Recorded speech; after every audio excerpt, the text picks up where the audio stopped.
A deep change in the way that we live requires a deep change in the way that we think. I'm Carla Reeves, and this is Differently. I've been thinking about something lately. There's been so much buzz in teaching about mindset over the last years. So much, right? But are we getting better? Are we getting mentally healthier? I feel that the gap is in between knowing the path and walking the path. We know more about our minds than we ever have. We've probably read the books and tried the things, but are we doing the work of managing our minds? I felt a nudge to do a podcast on this because I've been really noticing the rush, go, and even people feeling like this inability or even desire to slow down, which you might go back to last week's episode, which is slow down to speed up. Also noticing the resistance and the reluctance to do the things that we know we need to do to feel better, to be better, to show up more fully in our lives.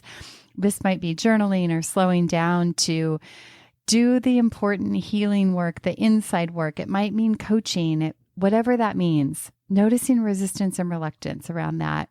And also noticing people just not having the time, not feeling like they have the time, or they just stay so busy to avoid actually dealing with what is or what's been stirring inside of them for years that's getting in their way, but we're just moving on to the next thing and the next thing.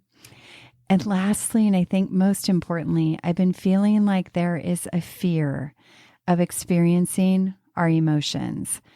In me too. And I think it's a fear that they're going to take over, or they're going to consume us, or they're going to take us somewhere we don't want to go. Where did we learn to be afraid of our emotions? Should we be afraid? These emotions are part of our humanity. They're innate in our design. The cost of unmanaged emotions is so big, right? It's our own mental health. It's our relationships and our marriages. It's our health in general. And unmanaged emotions wreak havoc on the parts of our lives that matter the most. When we don't manage our emotions, we react, we say things we later regret, we spill it all out onto those around us. We tear things down instead of building things up. We bring separation where we really wanted connection. True self-care, my friend, is self-discipline, and it begins with managing our mind. Maybe the reason we feel afraid of our emotions is because we've never been taught how to handle them, how to manage them. And what I've seen, the truth I feel is that when we are comfortable with our emotional climate inside, we actually have more control. We have more peace. We have more clarity. We know what to do next. It can be incredibly stabilizing to know where you're at, to know your own emotions, and to know how to return to a state of calm. This is my life's work, helping people take this important journey and guide them in how to do it until this practice can become your own. The cost of unmanaged emotions is too high. Think about it for a minute. Think about the last time your emotions got the best of you. What happened and what was the impact? My emotions and my feelings ran my life for years, running me ragged all over the place. Friend, get them buckled up in the back seat. You will never regret this. It may not be a once and done. It's a practice. I practice it too. Yes, it's work, but it will produce goodness in your life for years to come. People sometimes cringe at the idea of discipline, or they feel like, oh, I'm not a disciplined person, or, yada, yada, yada. I want to reframe this for you that self-discipline actually leads to freedom and choice and peace of mind. So how do we start?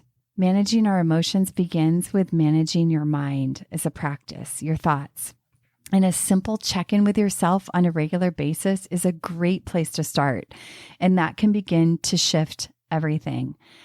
Interrupting the pace of your life to pay more attention to the more subtle things. And again, go back to last week's episode on slow down to speed up. But a simple pause before reacting to something or a situation in your life, or taking a beat and a breath to transition from a long day at work to dinner with your family. These small micro movements can prevent you from dumping your day onto your family. It can prevent you from reacting in a way that creates damage in a place that matters most to you. There's so much possibility here. It makes me think of the quote, "Peace. It does not mean to be in a place where there is no noise, trouble, or hard work. It means to be in the midst of those things and still be calm in your heart." Let's get good at this, friend. We are in unprecedented times. The world is chaotic. Life isn't slowing around us. In fact, I think the pace of change and technology is getting faster. And I've never felt more strongly that we need to get good at managing our own state of mind. A renewed mind leads to a renewed life. It requires us to be different so that we're not at the mercy of the chaos around us. Again, true self-care is self-discipline, and it begins with managing your mind. Come learn how. There are simple tools, and this can become part of your lifestyle. It's not something else to add to the list. Join me on August 15th. I'm doing a free virtual class. It's called Slow Down to Speed Up. And we're going to explore this counterintuitive idea, get you writing and reflecting so that you can make the most of this new season. You can save your spot in the show notes or head to carlareeves.com. That's all I have today. I'll see you next week. Thank you for making it all the way to the end, and thank you for listening to Differently. If you enjoyed this episode, will you please go leave a 5-star review and share it with someone you love? Goodbye for now. I'll see you next week.